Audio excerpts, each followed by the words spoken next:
piano keys felt cold under my fingertips, colder than they'd ever been in the 12 years I'd been teaching.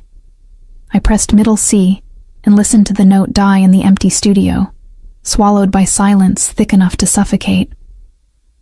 Outside, November rain hammered against the windows of my basement apartment in South Boston, turning the world into a watercolor blur of grays and darker grays. My phone buzzed for the 14th time in an hour. Yuri. Again. I'd stopped answering 3 days ago, after the 8th voicemail where his voice cracked with fear he tried to mask as bravado. 22 years old and still so stupidly convinced he could fix his mistakes by making bigger ones. The borrowed money had started small, he'd sworn. Just enough to cover rent after he'd lost his job at the warehouse. Then the interest had compounded. The threats had escalated. And now my baby brother, the only family I had left since our parents died in that factory fire 6 years ago, had gotten himself tangled with the kind of people who didn't accept payment plans. The Morozovs. Even thinking the name made my chest tighten. In Boston, you didn't say that name out loud unless you were ready to deal with consequences. The Morozov family controlled everything from the docks to the construction unions, from the judges who looked the other way to the police who somehow never quite managed to make charges stick. Alexei Morozov, the recently crowned heir after his father's death, was rumored to be even colder than the old man had been. I'd seen him once, from a distance, at a charity gala where the private school I taught at had performed. He'd stood apart from the crowd, tall and broad-shouldered in a black suit that probably cost more than I made in 6 months. His dark hair swept back from a face all sharp angles and harder edges. His eyes, even from across the room, had been unsettling. Not brown, not black, but something in between, like frozen earth in winter. He hadn't smiled once the entire evening. My phone buzzed again. This time it wasn't Yuri's number. Unknown caller. My hand trembled as I answered. Hello? Miss LeBlanc. The voice was smooth, accented faintly with something Eastern European.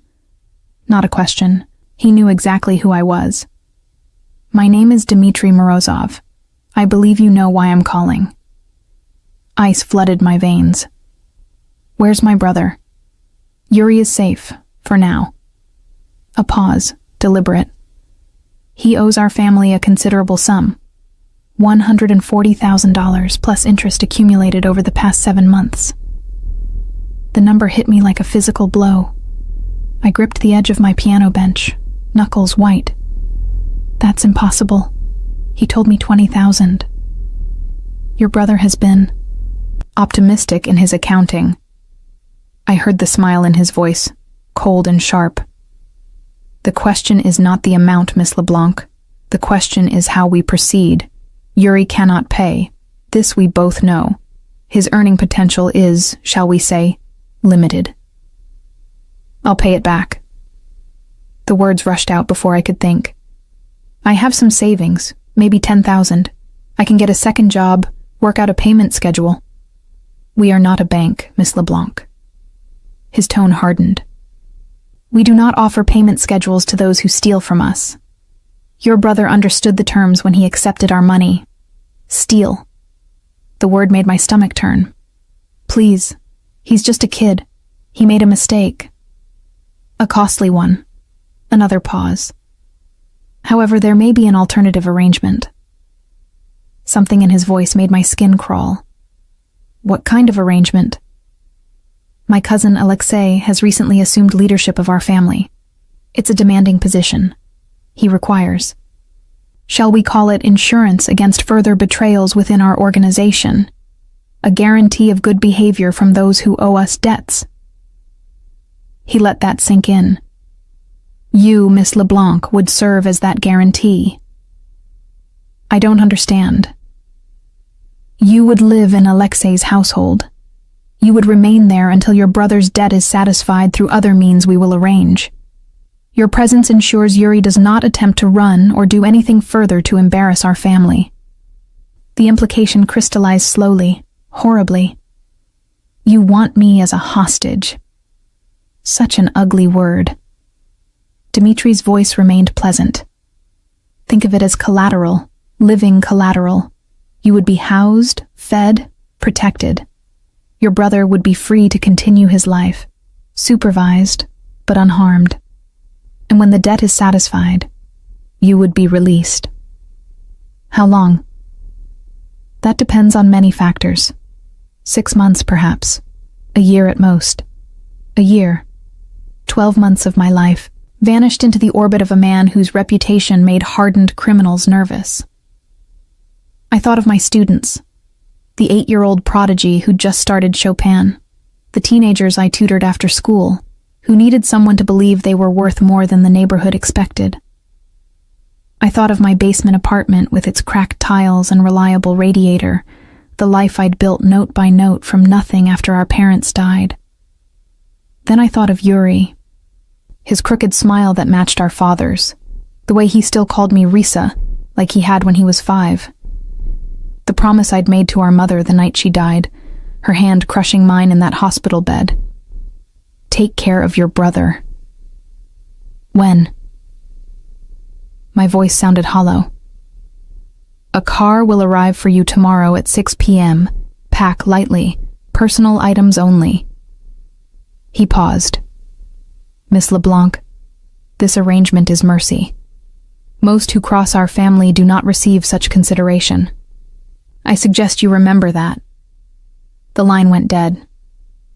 I sat in the silence of my studio, rain drumming its relentless rhythm against glass, and wondered if I'd just agreed to bury myself alive. The black Mercedes arrived precisely at 6, idling outside my building with tinted windows that reflected my pale face back at me. I'd packed one suitcase: clothes, toiletries, a photo of my parents, my grandmother's silver locket, and the worn paperback of Dostoevsky's The Brothers Karamazov I'd been reading and rereading since college. Everything else I'd left behind, including a note from my landlord and resignation emails to the 3 schools where I taught. The driver didn't speak. He was massive, filling the front seat like a boulder, his neck thick with what might have been scars or tattoos beneath his collar. He loaded my suitcase without making eye contact and held the rear door open with professional efficiency. Miss LeBlanc, he said. Just that. Acknowledgement without warmth. The drive took 40 minutes, winding through neighborhoods that grew progressively wealthier until we reached Beacon Hill. The Morozov estate sat behind iron gates that opened silently at our approach, revealing a 3-story mansion of pale stone and dark windows. Manicured grounds stretched in every direction, dotted with bare November trees that stood like sentinels in the gathering dusk. Beautiful. Absolutely beautiful. And utterly wrong for someone like me. A woman met me at the entrance, late 50s, iron-gray hair pulled into a severe bun, expression carved from granite. She looked me over with the assessment of someone evaluating livestock. I am Elena Kuznetsov, she said in heavily accented English. I manage Mr. Morozov's household. You will follow my instructions exactly. You will not wander. You will not disturb Mr. Morozov. You will be invisible unless called upon. Do you understand? Yes. Yes. What? I swallowed. Yes, ma'am. A microscopic nod. Better. Come. She led me through hallways that smelled of lemon polish and old money, past rooms I caught only glimpses of, a library with floor-to-ceiling shelves, a formal dining room with a table that could seat 20, a sitting room with furniture that belonged in a museum. Everything was pristine, untouched, as if the house were a stage set rather than a home. My room was on the 3rd floor, at the end of a long corridor. Small but not cramped, with a single bed, a dresser, a writing desk by the window that overlooked the back gardens. The walls were cream-colored and bare. Anonymous. Like a high-end hotel room designed to be forgotten. Dinner is at 7 in the staff dining room. You eat with the household staff. Breakfast at 6. Lunch at noon. You do not take meals in your room.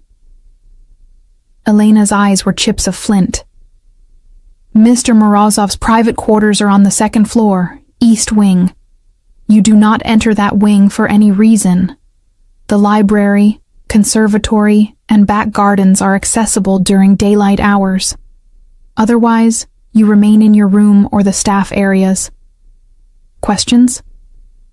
When will I see my brother? You won't.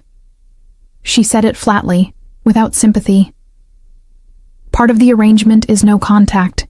He knows you are here. That is sufficient. My throat tightened. For how long?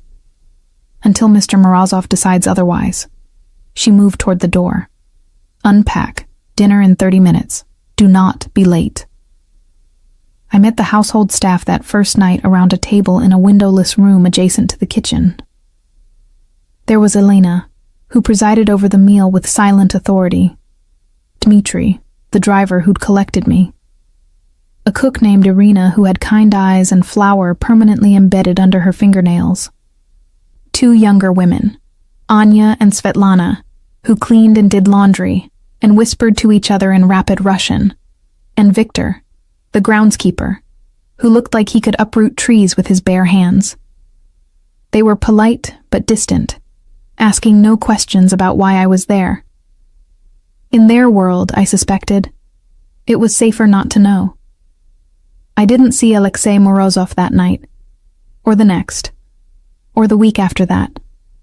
He was a ghost in his own home, departing early and returning late, his presence marked only by the sound of doors closing, by Elena's sudden tensing when his car pulled up the drive, by the way the household rearranged itself around his invisible orbit. The days developed a rhythm. I woke at dawn and walked the gardens until breakfast. The November cold was bitter but clean, scrubbing my lungs of the stale air of captivity. After breakfast, I was left largely alone, so I gravitated to the library. Vast, beautiful, filled with books in at least 6 languages, many of them first editions that probably cost more than my annual salary. I read because it was the only thing that kept me from thinking too hard about the bars of my gilded cage. It was in the library, 2 weeks into my captivity, that I first heard them.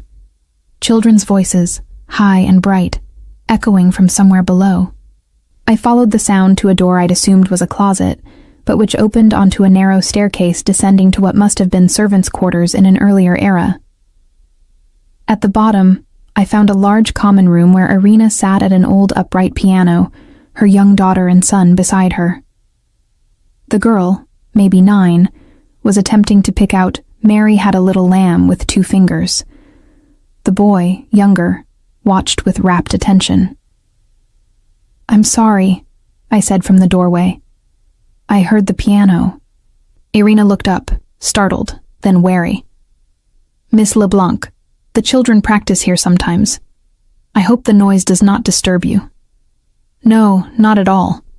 I stepped closer, drawn despite myself. "I teach piano, taught," I corrected. "May I?"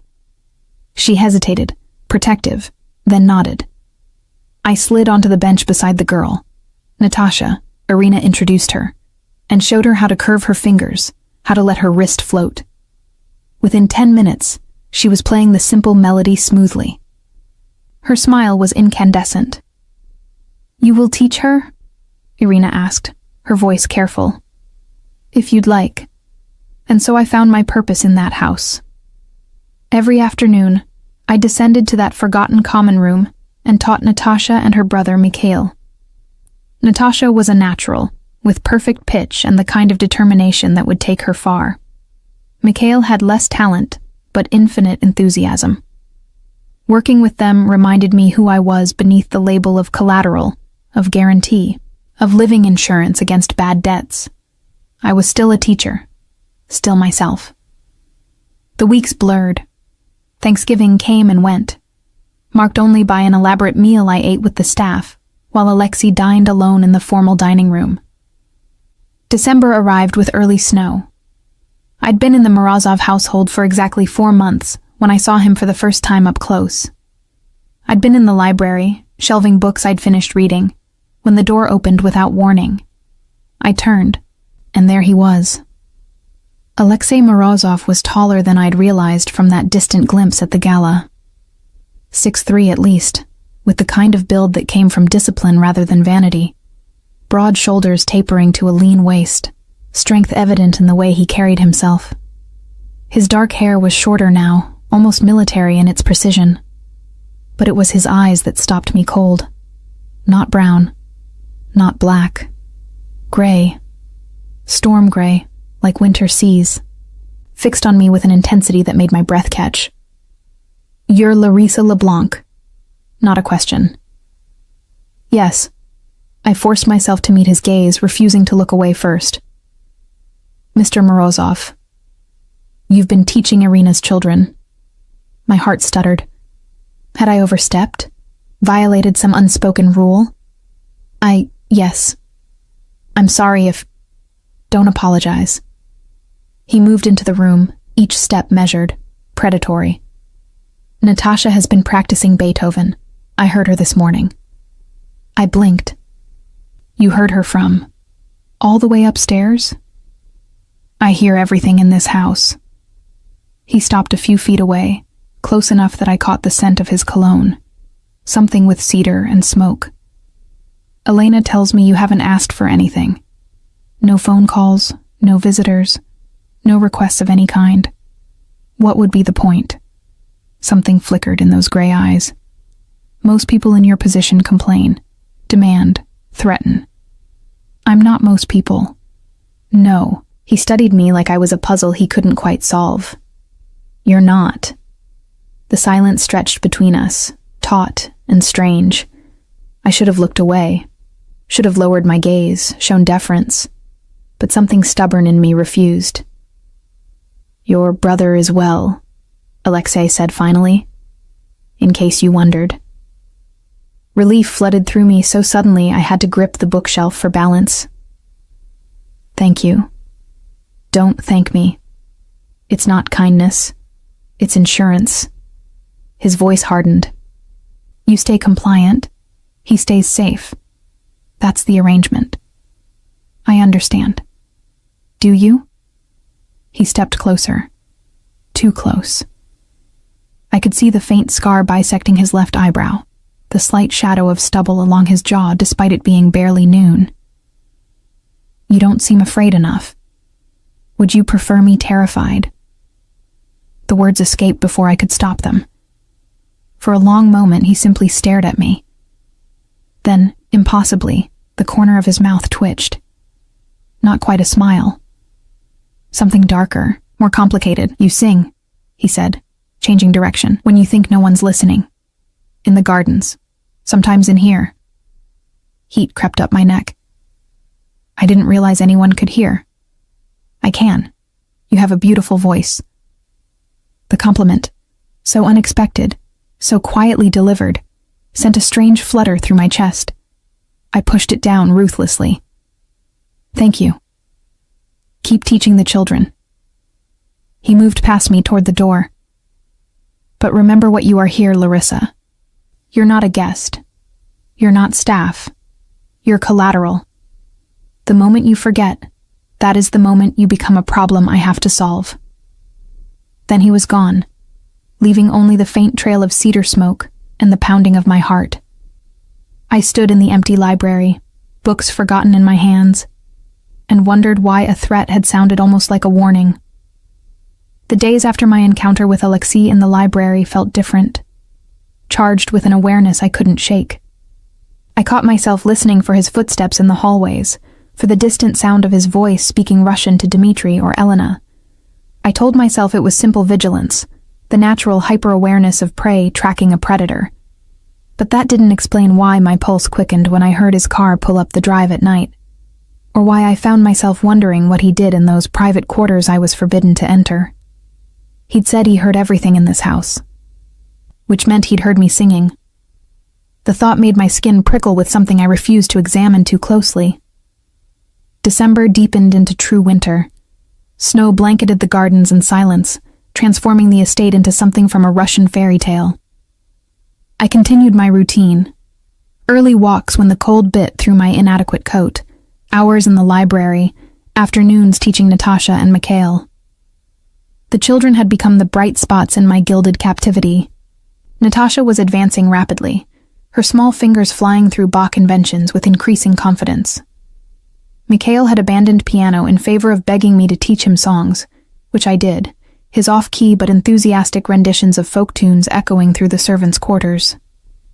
Irina watched these lessons with something like gratitude, mixed with worry. "You are kind to them," she said one afternoon as we prepared tea after the children had gone to play. "But Miss LeBlanc, you should not become too attached. When Mr. Morozov releases you—" "I know." I wrapped my hands around the warm mug. "This is temporary." But even as I said it, I wondered. 4 months had passed. Dimitri's original estimate of 6 months to a year loomed, but I'd heard nothing about my brother's debt, about any progress toward my release. I existed in a strange limbo, neither prisoner nor free, neither servant nor guest. I saw Alexei 3 more times that month, always unexpectedly. The first time, I was in the conservatory, a glass-walled room off the south side of the house that I'd discovered held a grand piano, a Steinway so perfectly maintained it sang under my fingers. Elena had said nothing about the conservatory being off-limits, so I'd claimed it as my own in the late afternoons when the winter sun slanted through the glass and turned everything golden. I was playing Chopin's Nocturne in E-flat major, lost in the melody's melancholy beauty, when I felt eyes on me. My hands stilled on the keys, and I turned to find Alexei standing in the doorway. "Don't stop." His voice was quiet, almost gentle. My heart hammered, but I turned back to the piano and continued. I felt his presence like a physical weight as he moved into the room, as he settled into one of the chairs positioned to face the piano. I played the piece through to its conclusion, the final notes hanging in the air between us. "You're classically trained," he observed. "Juilliard. Dropped out after my 2nd year when my parents died." I don't know why I told him that. The information felt too personal, too revealing. "Why piano?" I ran my fingers over the keys without pressing them. My grandmother was a concert pianist in Moscow before she emigrated. She taught me that music was the only language that couldn't be taken away, no matter what else you lost. Wise woman. She died when I was 12. But yes, she was. Silence settled between us. Not uncomfortable exactly, but weighted with unspoken things. I risked a glance at him. He sat with his legs crossed, one arm draped over the back of the chair, watching me with those unsettling gray eyes. In the golden afternoon light, he looked younger than his 34 years, almost contemplative. "Dimitri says you've asked for nothing," he said finally. "No phone calls, no letters to your brother, no request to leave the estate even for a supervised walk outside the grounds. What would be the point? You've made it clear what I am here. Asking for privileges seems like a waste of breath. Most people in your situation would ask anyway. Bargain. Try to negotiate better terms." I met his gaze steadily. "I'm not most people." "No." Something flickered across his face, too quick to read. "You're not." He stood abruptly, the moment breaking. "Play something else." It was a command, not a request.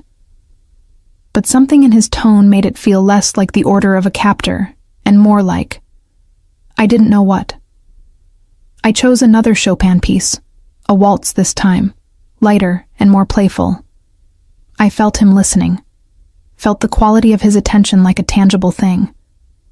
When I finished, he was gone. No goodbye, no acknowledgement. Just the faint scent of cedar smoke lingering in the air. The second time I saw him was less peaceful. I'd woken in the middle of the night to raised voices somewhere below. Not quite shouting, but close. I'd learned enough Russian from Irina to catch a few words. Predital, traitor, krov, blood, smirt, death. The last word made ice settle in my stomach. Against my better judgment, I crept from my room and down the stairs, following the sound to Alexei's study. The door was ajar, light spilling into the darkened hallway.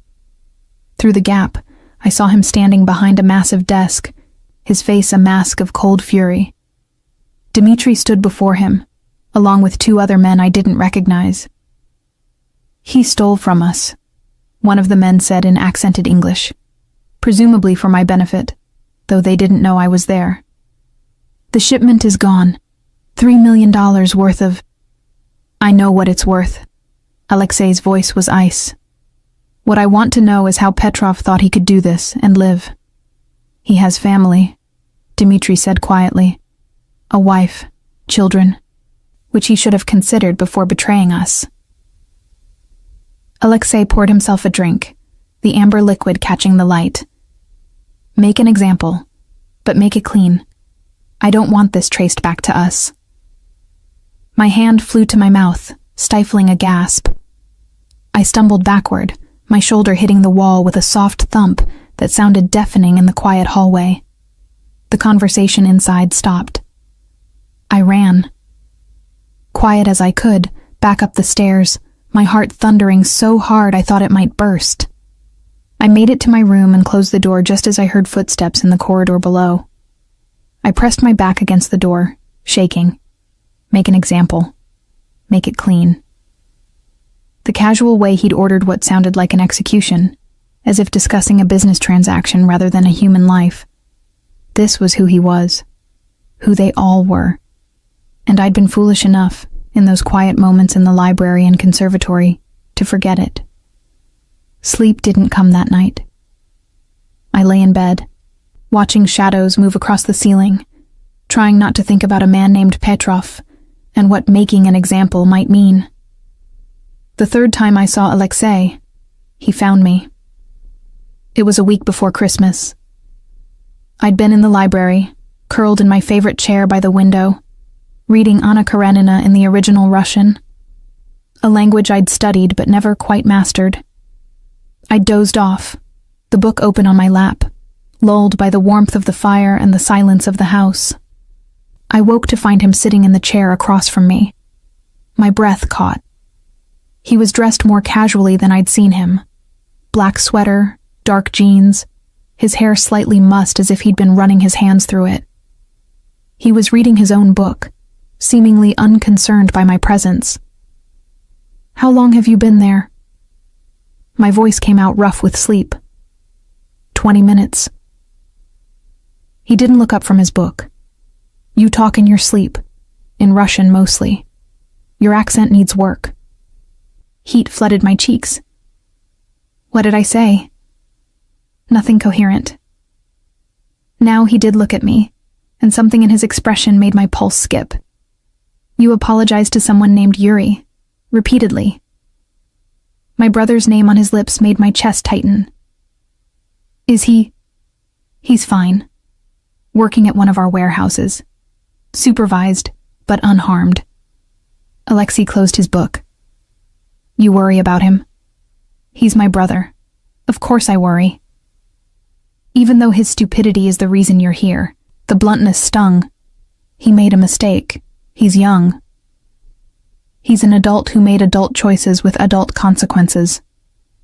Alexei leaned forward, elbows on his knees. "And you're paying for those choices. Does that not make you angry?" It did. God, it did. Some nights I lay awake, seething with resentment, with the unfairness of it all. But I'd learned young that anger without outlet was just poison. "Anger doesn't change anything," I said finally. "No, but it's honest." His eyes held mine. "I'd respect you more if you raged, screamed, threw things. This. Compliance. It's unnatural. Would you prefer me to be a problem?" I echoed his words from our first conversation. "I'd prefer you to be real." The words hung between us, intimate in a way that made my skin prickle. I looked away first, unable to hold his gaze. "I heard you," I said quietly. "Last week, in your study, you ordered someone killed." I expected denial, anger. Instead, he simply nodded. "Petrov stole from us, put 15 of my people at risk with his theft. In my world, That has only one consequence. And you don't feel anything? No guilt? I feel responsible. His voice hardened. For the people who depend on me, who trust me to protect them. Petrov chose to betray that trust. I chose to protect my family. Guilt is a luxury I can't afford. I pulled the blanket tighter around myself. I don't understand how you live like that. You don't have to understand. You just have to stay out of the way. He stood, moving to the fireplace. That's what you're good at, isn't it? Staying invisible. Not making waves. Existing in the margins of other people's lives. The observation cut deeper than it should have. You don't know me. Don't I? He turned, backlit by flames. You teach piano to children who aren't yours. You read books in languages you haven't mastered. You sing when you think no one's listening. You've been here 4 months and haven't asked me for a single thing. You're so busy being what everyone needs you to be that I'm not sure you know who you actually are. Anger flared, bright and welcome. And you do? Know who you are? I know exactly who I am. I'm the man who keeps 50 families fed and safe. I'm the man who makes hard decisions so others don't have to. I'm the man who inherited an empire built on blood and is trying to keep it from drowning in more. He moved closer. I know my purpose. Do you know yours? I stood, refusing to let him tower over me. My purpose right now is to be your collateral, your guarantee, your living insurance policy. You've made that very clear. That's what you are, not who.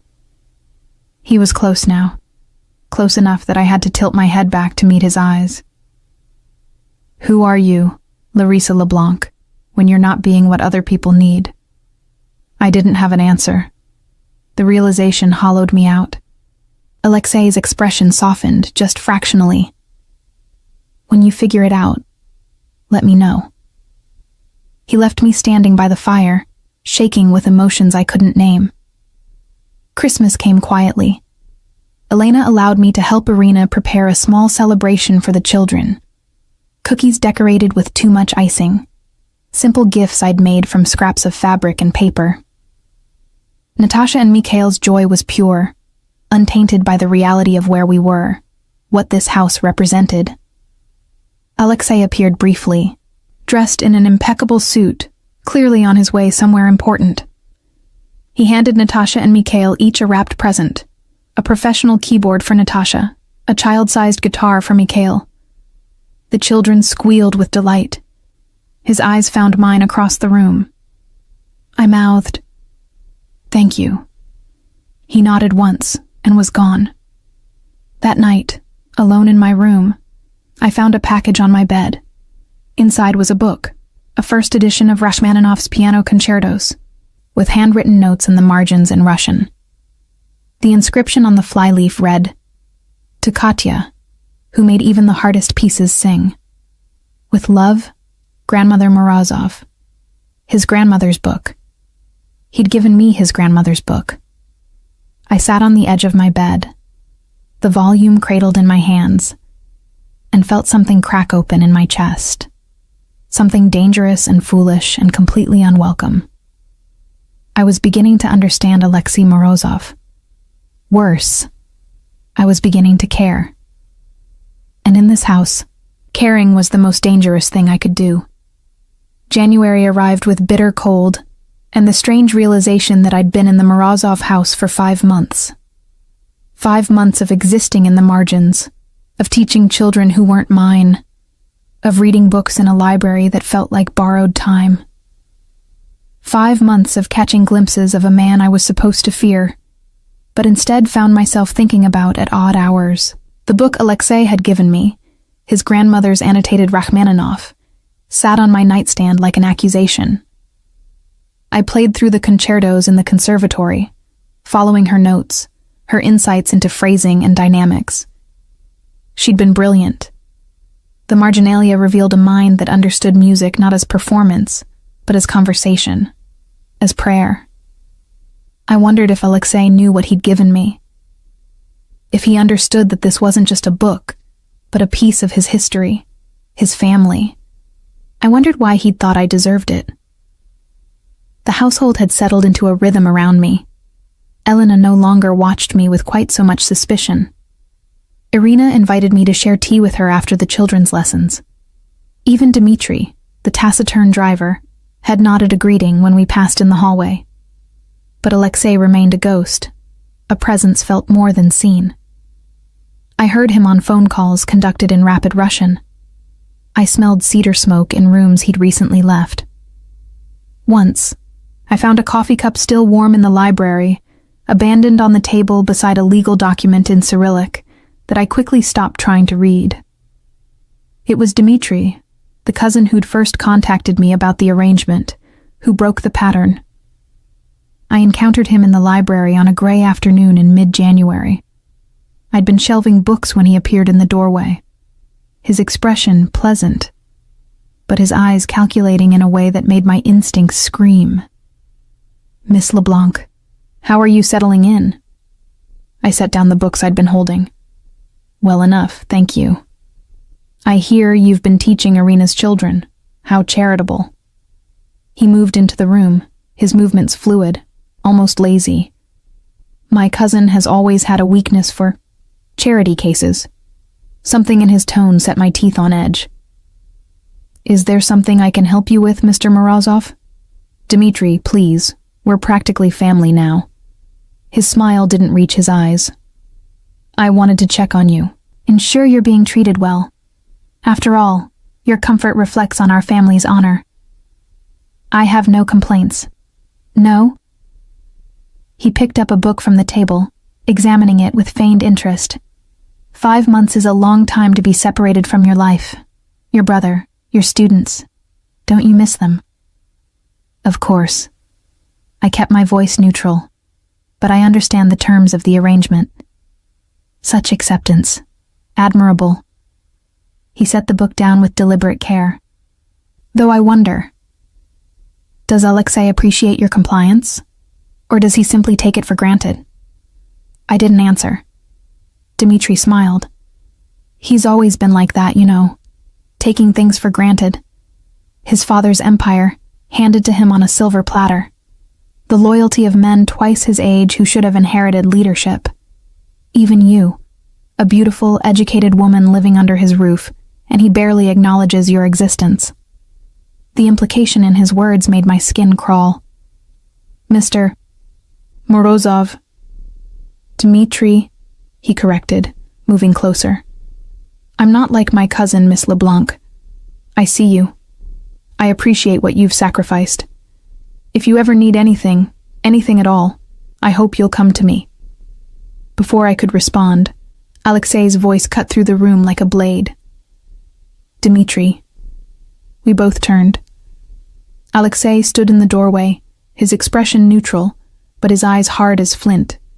He looked between us, taking in the distance, or lack thereof, between Dmitri and me. "Cousin," Dmitri's pleasant mask never slipped. "I was just welcoming Miss LeBlanc, ensuring she feels at home." "How thoughtful." Alexei's voice was soft, dangerous. "I'm sure she appreciates your concern. Now, we have business to discuss. My office, 5 minutes." It wasn't a request. Dmitri inclined his head, shot me one last smile, and departed. Alexei remained in the doorway, his gaze still fixed on me. What did he want? Not angry, something else. He said he was checking on me. I wrapped my arms around myself, making sure I was comfortable. "And were you? Comfortable?" I met his eyes. "No." Something shifted in his expression. "Good. Stay away from Dmitri. If he approaches you again, tell me immediately." "Why? What?" "Just do as I ask." He moved into the room, the energy changing. "How are the children progressing?" The abrupt subject change through me. "Natasha is ready to perform. Mikhail is. Enthusiastic, if not technically proficient." The corner of his mouth twitched. Almost a smile. "Like his father was with the balalaika, according to Irina." You knew his father? Victor served my father for 20 years. He died protecting him.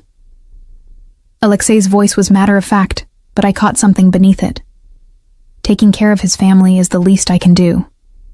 I thought of the expensive instruments he'd given the children, of Irina's secure position in his household. Acts of loyalty repaid. That's why you let me teach them, I said slowly. Not kindness. Obligation. Does it matter? The result is the same.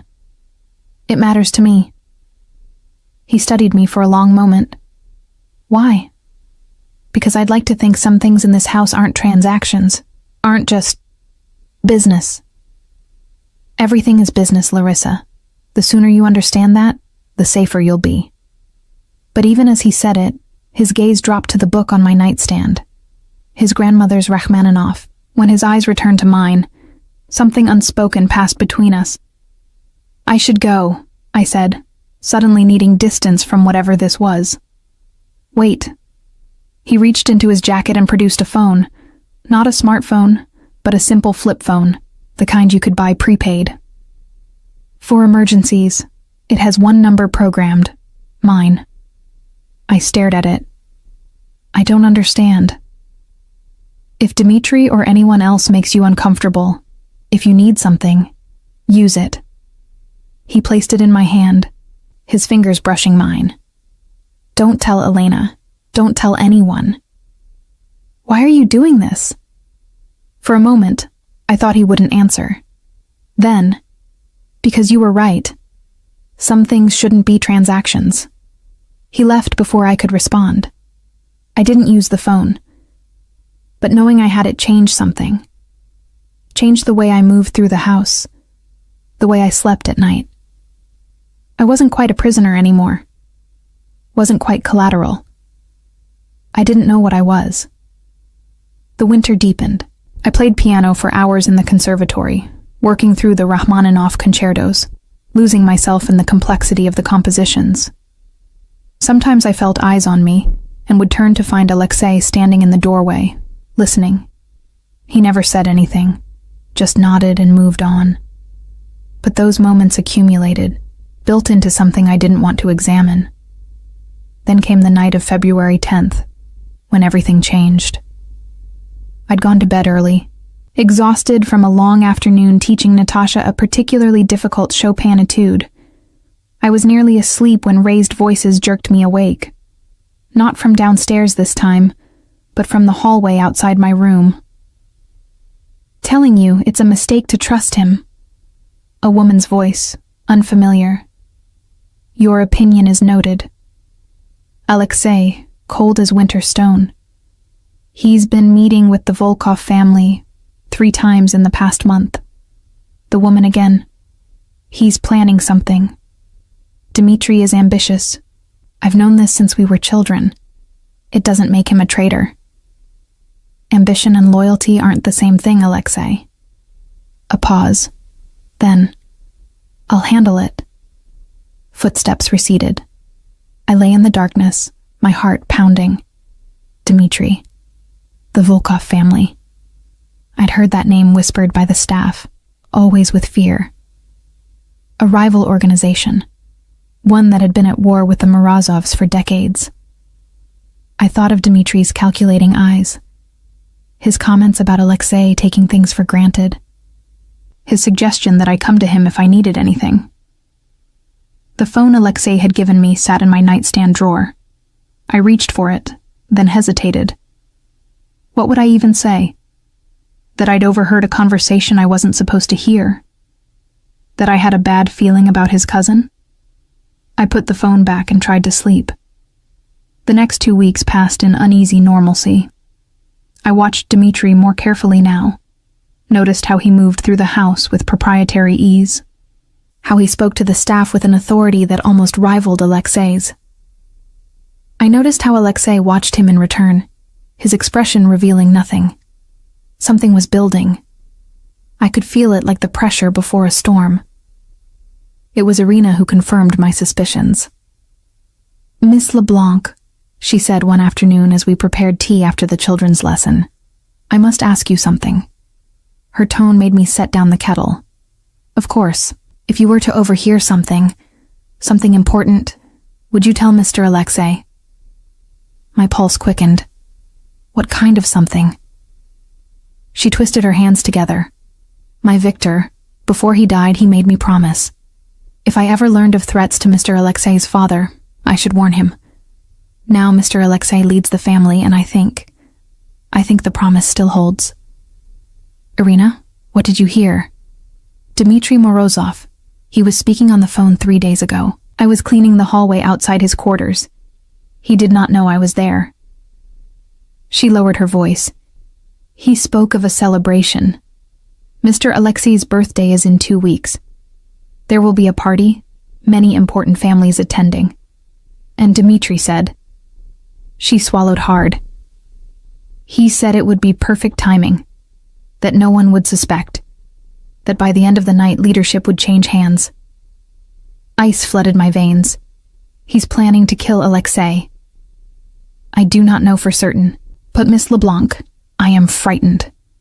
If I go to Mr. Alexei and I am wrong, Dmitry will know I spoke against him. My children, I'll tell him. The words came without thought. I'll use the phone he gave me. Dmitry doesn't know about it. Relief washed over her features. Thank you. Thank you.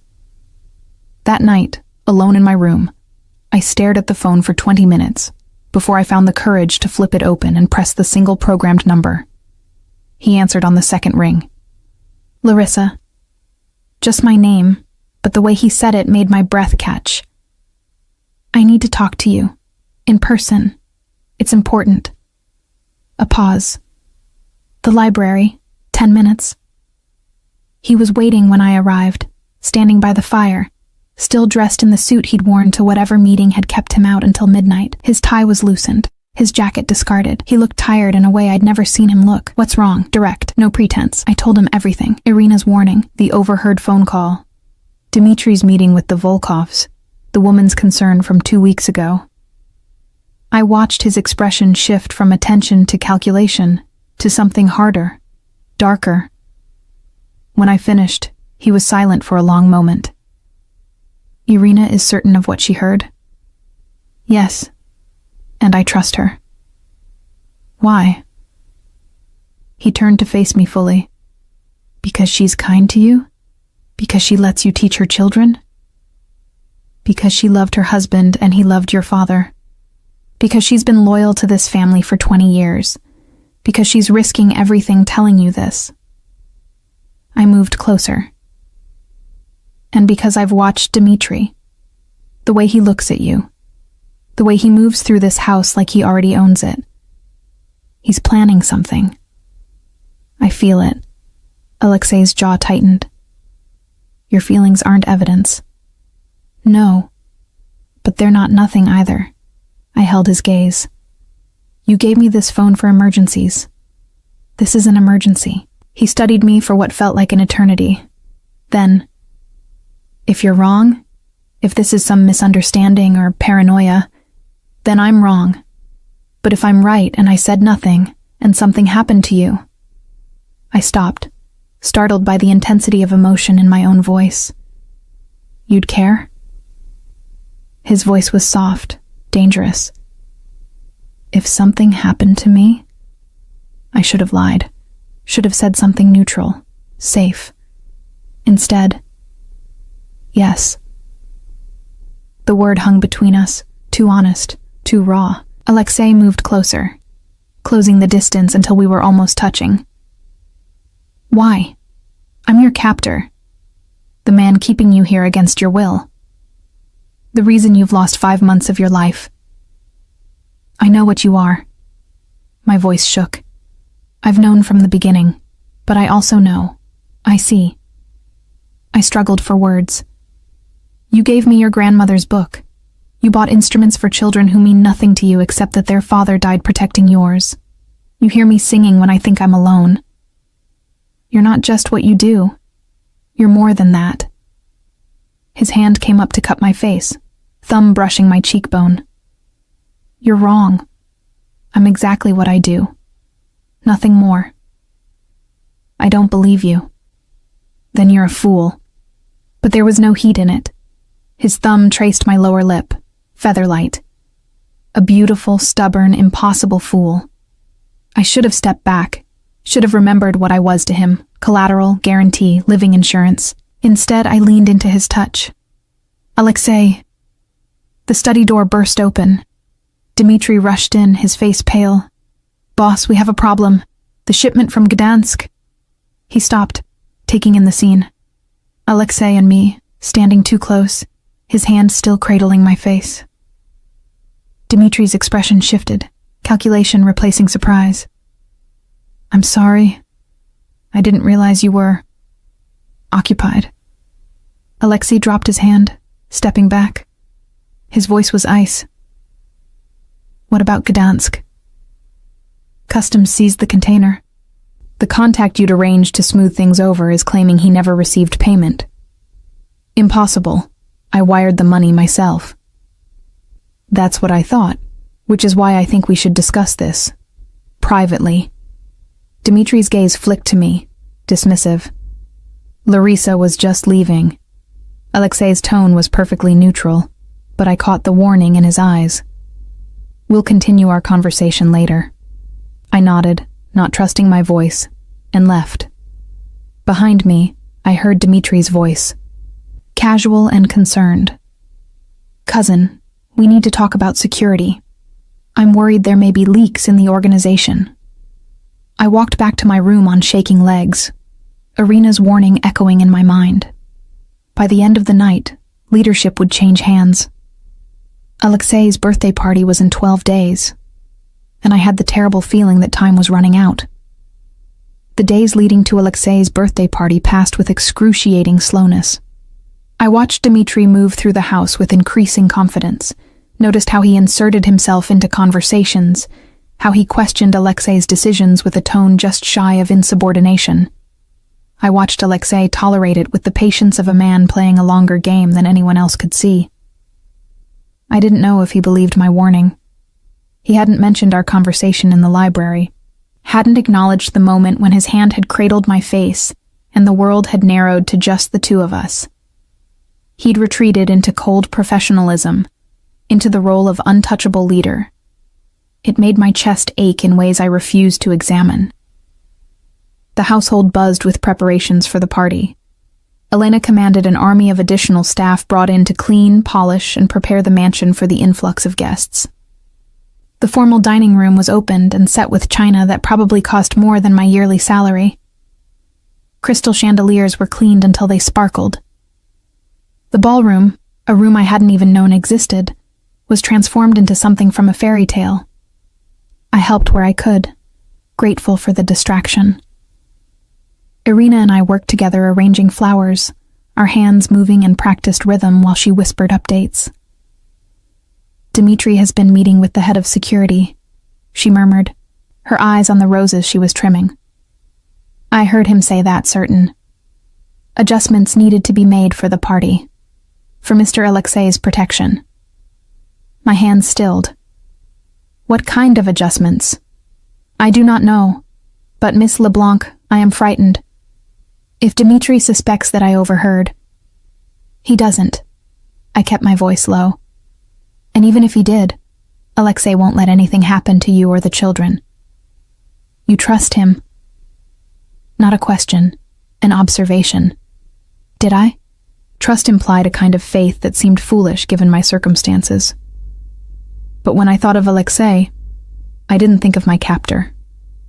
I thought of the man who'd given me his grandmother's book, who listened when I played piano, whose eyes had held something almost vulnerable when I'd admitted I would care if something happened to him. "Yes," I said quietly. "I trust him." Irina's expression softened. "He is not like his father. The old Mr. Morozov, he was hard, cold. But Alexei, he has his grandmother's heart beneath all that ice." I thought of the annotations in the Rachmaninoff book, of a woman who'd understood music as conversation, as prayer. If Alexei had inherited even a fraction of her capacity for feeling, he hid it well. The party was set for Saturday evening. By Friday morning, the tension in the house had reached a breaking point. I saw it in the way Dmitri smiled too widely, in the way Alexei's shoulders carried a new tightness, in the way the security detail had doubled without anyone officially acknowledging it. I was in the conservatory, seeking refuge in the piano, when Alexei found me. "Play something," he said from the doorway. I didn't argue. I played Rachmaninoff's Prelude in C-sharp minor, the piece his grandmother had annotated most heavily. Her notes spoke of darkness and light, of finding beauty and melancholy. I poured everything into the music, my fear, my growing feelings for a man I shouldn't care about, my desperate hope that I was wrong about Dmitri. When I finished, Alexei was sitting in his usual chair, his expression unreadable. "Tomorrow night," he said without preamble, "I want you to stay in your room, no matter what you hear, no matter what happens. Promise me." My heart stuttered. "You believe me? About Dmitri?" "I've had him watched since our conversation. The evidence is concerning." He leaned forward, elbows on his knees. "There will be security everywhere. I'll be protected. But I need to know you're safe." "Why do you care?" The question escaped before I could stop it. "I'm just collateral. Remember?" His eyes met mine, gray as winter storms. "You haven't been just anything in a long time." The admission hung between us, weighted with everything we hadn't said. "Alexei, promise me, Larissa. Promise me you'll stay in your room." I should have agreed.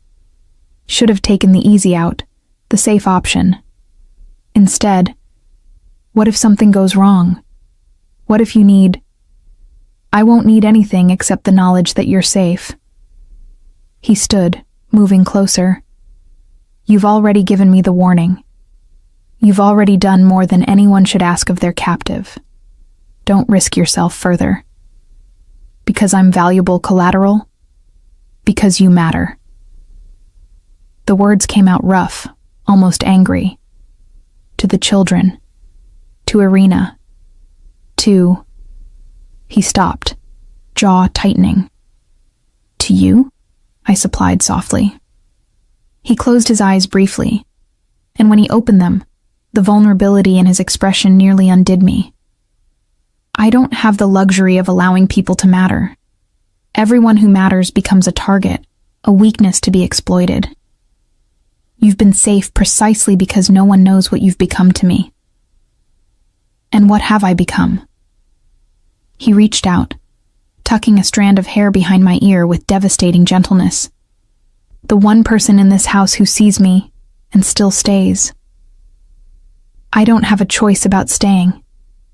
You have a choice about how you see me. Most people look at me and see a monster. You look at me and see... I don't know what you see. But it's not fear. I thought of all the moments I'd watched him. The careful way he handled his grandmother's book. The kindness he showed to Victor's children. The weight he carried on those broad shoulders. The burden of keeping an empire from drowning in blood. I see a man trying to be better than what he was born to, I said. A man who gave me his grandmother's book because he knew I'd understand the music the way she did. A man who's terrified that tomorrow night his cousin will try to kill him, but who's more worried about a piano teacher's safety than his own. His hand cupped my face, thumb tracing my cheekbone. You're wrong about me, Larissa. I'm not good. I'm not redeemable. I've done things that would make you sick if you knew the full extent. I know what you are. I've known from the beginning. Then why? His voice cracked slightly. Why do you look at me like that? Like what? Like I'm worth saving. My breath caught. I covered his hand with mine, pressing it more firmly against my face. Because you are. For a long moment we stood frozen, the conservatory quiet except for our breathing. Then Alexei leaned down slowly, giving me every opportunity to pull away. I didn't. His lips brushed mine, soft, questioning. I answered by rising on my toes, by wrapping my hand around the back of his neck, by kissing him with all the complicated, impossible feelings I'd been fighting for months. He made a sound low in his throat and pulled me closer, one arm banding around my waist. The kiss deepened, became something desperate and honest. This wasn't captor and captive. This was two people who'd been circling each other for months, finally allowing themselves to collide. When we broke apart, both breathing hard, his forehead rested against mine. "I can't keep you," he whispered, "even if I wanted to. You deserve better than this life, better than me. Don't I get a say in what I deserve?" "No, because you'd choose wrong." He pressed one more kiss to my forehead, achingly gentle. "Promise me you'll stay in your room tomorrow night." I wanted to argue, wanted to tell him I was done being obedient, done staying out of the way, but the plea in his eyes unmade me. "I promise." Saturday arrived with crystalline winter sunshine that felt like mockery. I spent the day helping with last-minute preparations while trying not to think about what the evening might bring. Guests began arriving at 7, their expensive cars lining the circular drive. I watched from my window as Boston's elite filed into the mansion. Politicians, judges, business owners, and others whose exact professions were deliberately vague. This was Alexi's world. Power and danger wrapped in elegant clothing, violence lurking beneath polite conversation. At 8, I heard music start below, the string quartet Elena had hired. At 9, I heard laughter and the clink of glasses. At 10, someone gave a toast. I couldn't make out the words, but I heard Alexei's name and the resulting applause. At 10:30, I heard a sound that made my blood run cold. A woman's scream, cut short. The music stopped abruptly. Shouts in Russian and English, overlapping. I was on my feet and out my door before I remembered my promise. The house was chaos. Guests flooded the hallways, security shouting for people to evacuate. I fought against the tide, searching for Alexei in the mass of panicked bodies. Then I saw him. He was in the grand hallway at the base of the stairs, Dmitri beside him, both of them surrounded by security. They appeared to be arguing about something. Dmitri's face was flushed, his voice carrying, "Need to get you to the safe room now." "I'm not hiding from threats in my own house," Alexei countered. That's when I saw him. A man on the second-floor balcony, moving with purpose through the fleeing guests. His hand went to his jacket, and I saw the glint of metal. A gun. Time seemed to slow. I saw the man's arm extend, saw him sight down the barrel, saw Dmitri step subtly aside, leaving Alexei exposed. I was running before conscious thought caught up with my body. "Alexei!" I screamed his name as I threw myself forward. His head turned, eyes widening as he saw me. I crashed into him with all my weight, sending us both sprawling. The gunshot was deafening in the enclosed space, and something white-hot tore through my shoulder. I heard Alexei shouting, heard more gunshots, heard screams. Then his face was above mine, his hands on my shoulders, and I realized I was lying on the marble floor in a spreading pool of something warm. "Larissa, look at me." His voice cracked. "Why did you—" "I told you to stay in your room." "You're welcome," I managed. Then the world tilted sideways and went dark. I woke to whiteness. White ceiling, white walls, the antiseptic white smell of hospitals. Pain radiated from my shoulder in waves, sharp and insistent. I tried to move and gasped as fire shot through my upper body. "Don't." A rough voice, familiar. "The doctors said you need to stay still." I turned my head, slowly, carefully, and found Alexei sitting in a chair beside my bed. He looked terrible. His normally immaculate appearance was destroyed. Stubble darkened his jaw. His shirt was wrinkled and stained with what might have been blood. His eyes were shadowed with exhaustion. But he was alive, whole. "You're okay," I whispered, my throat raw. His laugh was humorless. "I'm okay. You took a bullet meant for me and you're asking if I'm okay." Memories filtered back. The party, the gunman, throwing myself at Alexei, the impact and burn of the bullet. "Dmitri," I said. He stepped aside. He knew. "I know." Alexei's voice was flat, deadly. The gunman was one of his people, brought in as extra security for the party. Dmitri had positioned himself perfectly to give the shooter a clear line of sight. "If you hadn't." He stopped, jaw clenched. The bullet would have hit me center mass. "Is he dead? Shot while trying to escape?" His eyes met mine. By my hand. I should have felt horror. Should have recoiled from the casual admission of killing his own cousin. Instead, I felt only relief. Good. Alexei's eyebrows rose slightly. Good. He was going to kill you. He deserved what he got. I tried to sit up and immediately regretted it as pain lanced through me. Stop moving. Alexei stood, pressing a button for the nurse. "You were in surgery for 3 hours. The bullet shattered your clavicle, damaged muscle and tissue. You're lucky to be alive." "How long have I been unconscious?" 2 days. He sat back down heavily, as if standing had taken all his energy. "You spiked a fever after surgery. The doctors were worried about infection. Sepsis. He ran a hand through his hair, the gesture uncharacteristically uncertain. "I thought I'd lost you." The raw admission hung in the air between us. I reached out with my good hand, finding his. His fingers immediately intertwined with mine, gripping almost painfully tight. "I'm here," I said softly. "I'm okay." "You shouldn't be here. You should be in your apartment teaching piano to children who aren't caught up in this world. You should be safe." His voice broke slightly. "Instead, you threw yourself in front of a bullet for me. Why? Why would you do something so monumentally stupid?" "Because the alternative was watching you die." I squeezed his hand. "I couldn't let that happen." "Why not? I'm your captor. I took you from your life, held you hostage for 5 months. You gave me your grandmother's book. You listened when I played piano. You worried about a piano teacher's safety more than your own. You made me see." I struggled for words through the medication haze. "You made me see the man underneath the monster you pretend to be." Alexei closed his eyes, bringing my hand to his lips. He pressed a kiss to my knuckles, and I felt moisture that might have been tears. "You almost died, Larissa.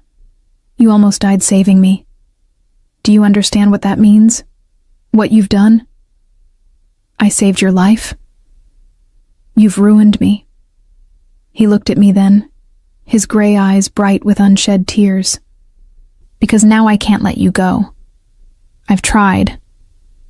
God knows I've tried to think of you as just collateral, just business. But you're not. You haven't been for months. And now that you've nearly died for me." His voice dropped to barely a whisper. "How am I supposed to let you walk away from this? From me?" My heart stuttered. "Who says I want to walk away?" "You should want to. Any sane person would run from what I am, from this life. Maybe I'm not sane." I managed a weak smile. "I fell for my captor. That's definitely not sane." His breath caught. "Fell?"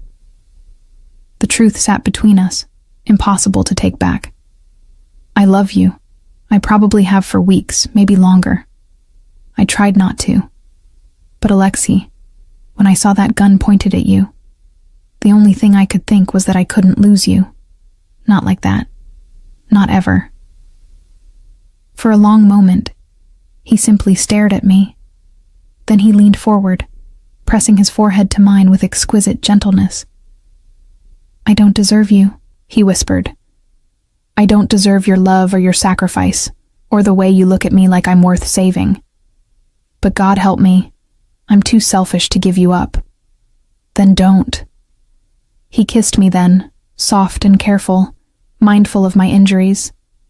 When he pulled back, his eyes were wet. I love you, Larissa LeBlanc. I think I've loved you since the day I found you in the library, surrounded by books, singing under your breath. You walked into my world and made it. Lighter. Better. You made me want to be better. The nurse arrived, followed by a doctor who checked my vitals and adjusted my medication. Alexei stepped back, wiping his eyes, composing himself back into the controlled leader. But I saw the way his hand shook slightly as he shoved it in his pocket. Saw the way his gaze kept returning to me as if to reassure himself I was real, alive. She needs rest, the doctor said in accented English.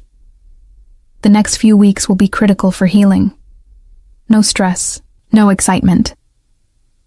After they left, Alexei returned to his chair. I've arranged for you to have a private room, round-the-clock nursing care, the best physical therapists in the city. Alexei. He stopped, looking at me. Just sit with me. That's all I need. So he did. He pulled his chair closer to the bed, took my hand again, and simply sat. No words, just his presence, and the steady rhythm of his thumb stroking circles on my wrist. I drifted in and out of sleep. Each time I woke, he was there. Sometimes reading documents with his free hand. Sometimes just watching me with an expression so tender it made my chest ache. Once, I woke to find him asleep in the chair. His head rested on the edge of my bed, still holding my hand. The days blurred. Alexei rarely left except when forced to attend to unavoidable business. He brought books for me to read, had the hospital bring in a small keyboard so I could play with one hand when I was strong enough. He updated me on the household. Irina and the children were safe, moved to a secure location as a precaution. Elena had been horrified when she heard what I'd done, had sent flowers with a note in Russian that Alexei translated. You are braver than any soldier I have known. A week after I'd been shot, Alexei arrived with a serious expression and a manila envelope. What's that? I asked, trying to sit up straighter in the bed. He helped me adjust the pillows, then sat beside me on the mattress. Your brother's debt. It's paid. My breath caught. What? The $140,000, plus interest, settled in full as of this morning. He opened the envelope and showed me documents, transaction receipts, a notarized letter confirming the debt was satisfied. How? I paid it. From my personal accounts, not family money. Yuri is free. The contract binding you to my household is void. He set the envelope aside and took both my hands in his, careful of my injured shoulder. You're free, Larissa. You can leave whenever you want. Go back to your apartment, your students, your life. I've arranged for compensation, enough to cover your lost wages and then some. You never have to see me again if you don't want to. I stared at him, trying to process what he was saying. Free. The word I'd been longing to hear for 5 months. The release I'd dreamed of, so why did it feel like my heart was breaking? What if I don't want to leave? I whispered. His eyes closed briefly. Don't say that because you feel obligated. Don't stay because you think you owe me. I'm not. I squeezed his hands. Alexei, look at me. He did, and I saw fear there. Real, genuine fear that undid me completely.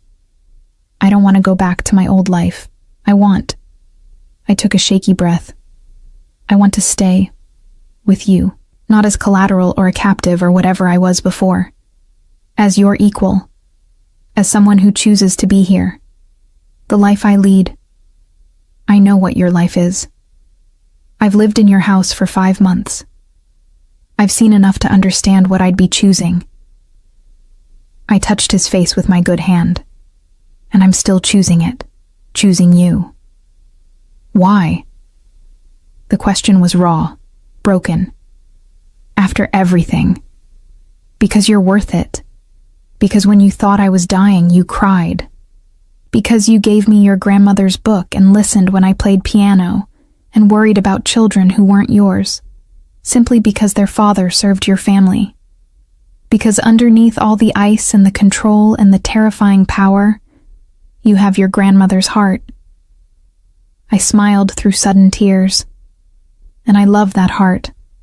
I love you. He pulled me into his arms, carefully, so carefully, and I felt him shaking against me. I love you, he said into my hair. I love you so much it terrifies me. You've become the one thing in this world I can't afford to lose. Then don't lose me. Keep me. But as your equal, Alexei. As your partner, not your possession. He pulled back just enough to look at me, and the vulnerability in his expression nearly broke me. My equal, he repeated. My partner. A pause. My wife? My heart stopped. What? Marry me, Larissa. Not because of any debt or obligation, not because you saved my life or because you're trapped here. Marry me because you love me and I love you and I want to spend whatever life I have left making you happy. His hand cupped my face. Marry me because you choose to, with full knowledge of what you're choosing. And if you say no, I'll understand. I'll let you go and I'll never... Yes. The word came out choked with emotion. Yes, I'll marry you. The kiss was soft, reverent, full of promise. When we broke apart, both smiling through tears, Alexei rested his forehead against mine. I'm still working out how to be the man you deserve, he admitted. I don't know if I'll ever be fully good. But I swear to you, Larissa, I will try every day to be worthy of your love. You already are, I whispered. You just can't see it yet. 3 weeks later, I was finally released from the hospital. My shoulder was still weak, the physical therapy ahead of me daunting, but I was alive, whole, and going home, though home had taken on an entirely new meaning. Alexei had wanted to carry me from the car to the house, but I'd insisted on walking, even if it was slow and careful. I needed to walk into this next chapter of my life on my own feet, as his equal, not as someone who needed to be carried. The mansion looked different somehow. Maybe because I was seeing it through new eyes, not as a prisoner viewing her cage, but as someone who'd chosen to make this place her sanctuary. Elena met us at the door, and to my shock she smiled. An actual smile that transformed her stern features. "Welcome home, Miss LeBlanc," she said. Then, after a pause, "The children have been asking for you." My chest warmed. "Are they here?" "In the conservatory. I hope you do not mind. Mr. Morozov had the piano tuned for your return." I looked at Alexei, who shrugged with obviously feigned innocence. "You'll need to keep up your strength. The children are excellent motivation." The conservatory had indeed been transformed. The piano gleamed, fresh flowers adorned the small tables, and Natasha and Mikhail practically vibrated with excitement when they saw me. "Miss Larissa," Natasha launched herself forward, then remembered my injury at the last second and gently hugged my waist instead. "Mama said you were very brave, that you saved Mr. Alexei." "I did what anyone would do," I said, stroking her dark hair. "Not anyone," Irina said from the doorway, Alexei behind her. "Only someone with a very good heart." I spent the afternoon with the children, playing simple pieces with my good hand, while Natasha played the more complex parts. Mikhail sang along, delightfully off-key, and Alexei watched from his usual chair, that soft expression on his face that I was beginning to recognize as peace. This was what I'd chosen. This strange, complicated family that had formed in the unlikeliest of circumstances. That night, after the children had gone home and the house had settled into quiet, I found Alexei in his study. He was reviewing documents, but set them aside immediately when I entered. "You should be resting," he said, rising. I've been resting for 3 weeks. I needed to see you." I moved to his desk, and he pulled me gently onto his lap, mindful of my shoulder. "I wanted to ask you something. Anything. My brother, Yuri. Can I see him?" Alexei's expression shifted, became more guarded. "Are you sure? The last time you saw him, it was because of his debt, because of what his choices cost you. He's still my brother, and yes, he made terrible choices. But Alexei," I touched his face, "you've shown me that people can be more than their worst decisions, that they can change, grow, become better. I want to give Yuri that same chance." He was quiet for a long moment, then nodded. "I'll arrange it. But Larissa, he works for me now. In one of the legitimate businesses, a warehouse, inventory management. He's being watched, not because I don't trust him, but because others might target him to get to you." "I understand. Do you?" His arms tightened around me slightly. "This is what your life will be now. Security details, watched movements, the constant awareness that being connected to me makes you a target. Being connected to you also makes me loved, protected, and happier than I've been in years. I'll take the surveillance if it means I get to keep you." He buried his face in my hair. "I don't know what I did to deserve you. You gave a scared piano teacher a place to hide. You let her teach your cook's children. You listened when she played piano and sang when she thought no one was listening. You gave her your grandmother's book."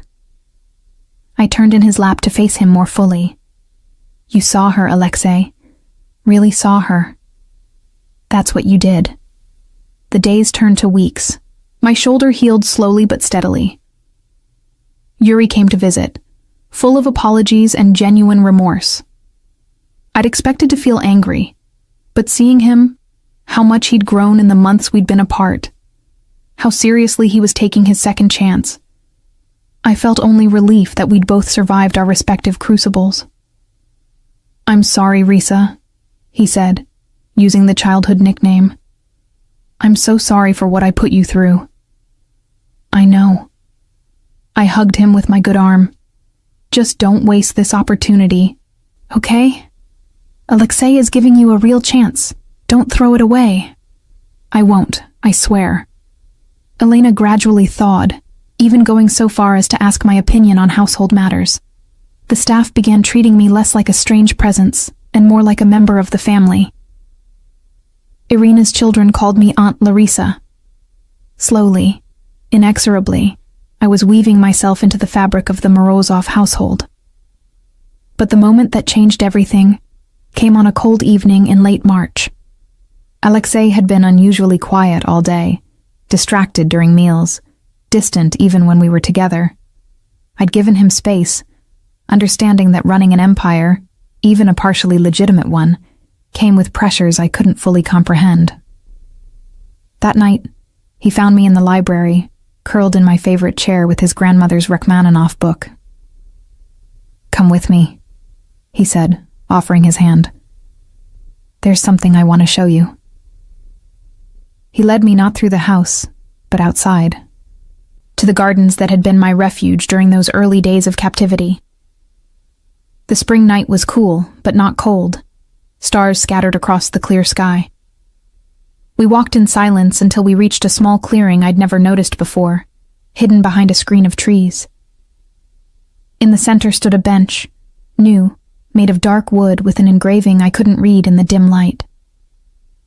"When I was a boy," Alexei said, still holding my hand, "my grandmother would bring me here. This was her thinking place, she called it, where she came when the world became too loud, too demanding. After she died, I couldn't come here. It hurt too much. Alexei, let me finish." He pulled me gently to the bench, and we sat. I haven't been able to come here in 15 years, but tonight I realized, with you, I can. With you, I can remember her without it destroying me, because you understand what she understood. that music is conversation, that beauty matters even in darkness, that some things are worth fighting for even when the cost is high. I squeezed his hand, unable to speak past the lump in my throat. I had this bench made, he continued. Look at the engraving. He pulled out his phone, using the flashlight to illuminate the words carved into the dark wood. Russian first, then English below. For Katya, who taught me that love is the only thing worth protecting. And for Larissa, who taught me I was worth saving. Tears spilled down my cheeks. Alexei, I told you once that everything is business, that nothing happens without a transaction. He turned to face me fully. I was wrong. You proved me wrong. You gave me everything. Your trust, your care, your very life, without asking for anything in return. You saved me in every way a person can be saved. You saved me too, I whispered. You gave me a purpose when I'd lost mine. You made me see that I'd been living in the margins of my own life, being what everyone needed instead of being myself. You saw me, Alexei, the real me. And you loved her anyway. He pulled a small box from his pocket, and my breath caught. I know I already asked you to marry me in that hospital room, he said, opening it to reveal a ring, platinum with a single perfect diamond, simple and elegant. But I want to do it right this time. Not when you're injured and medicated and possibly not thinking clearly. I want to ask you when you're whole and healthy and have had time to truly understand what you're choosing. Alexei. Larissa LeBlanc, you walked into my life as collateral and became the only thing I'd die to protect. You saw past the monster I've been told I am and found something worth saving. You love me despite knowing exactly what I am, what I've done, what I'm capable of. You're brave and stubborn and impossibly kind, and I love you more than I thought I was capable of loving anyone. His voice thickened with emotion. Will you marry me? Will you choose this life, this world, me? Not because you have to, but because you want to? I couldn't speak through my tears, so I simply nodded and held out my hand. He slid the ring onto my finger with shaking hands, then pulled me into his arms, carefully, always so careful of my healing shoulder. We sat there in his grandmother's thinking place, holding each other under the stars, and I marveled at the journey that had brought us here. I choose you, I whispered into his chest. Every day, in every way, I choose us. Thank God, he murmured against my hair. Thank God. We were married 6 weeks later in a small ceremony in the conservatory, surrounded by the people who mattered, Irina and her children, Elena, who'd become something like a protective aunt, Yuri, who cried through the entire ceremony, and a handful of Alexei's most trusted people. I wore a simple silk dress the color of cream, carried a bouquet of the wildflowers that grew in the gardens. Alexei wore a dark suit and looked at me like I'd hung the moon. When the officiant pronounced us husband and wife, when Alexei kissed me with a gentleness that belied his reputation, I felt the final chains of my past life fall away. I was no longer Larissa LeBlanc, piano teacher, sister, survivor. I was Larissa Morozov, wife, chosen family, woman who'd found love in the most unexpected place. As we walked back down the aisle, really just the path between chairs in the conservatory, Natasha played a simple wedding march on the piano. I caught Alexei's eye and saw them shining with unshed tears. I love you, he mouthed. I love you too, I mouthed back. That night, alone in our room, not the guest room where I'd spent months as a captive, but the master suite that was now truly ours, Alexei pulled me close. I have something to tell you, he said, his voice serious enough to make my heart skip. About the business. I tensed. What about it? I'm transitioning out of the less legitimate aspects. It will take time, years, probably. These kinds of connections don't disappear overnight. But I'm working with federal investigators, providing information about other organizations in exchange for immunity for my people. I pulled back to look at him. You're cooperating with the police. With the FBI, it's complicated, dangerous. But Larissa, I meant what I said about being worthy of you. I can't undo the things I've done, but I can stop doing them. I can build something better. For us. For the family we might have someday. Family. The word settled in my chest, warm and terrifying and wonderful. That's why you were so distracted last week, I said, understanding dawning. You were meeting with them. He nodded. I wanted to tell you, but I needed to make sure the arrangements were solid first. I won't pretend this makes me suddenly clean. The things I've done, the blood on my hands, that doesn't wash off. But going forward, the Morozov name can mean something different, something better. I took his face in my hands, forcing him to meet my gaze. You're already better, Alexei.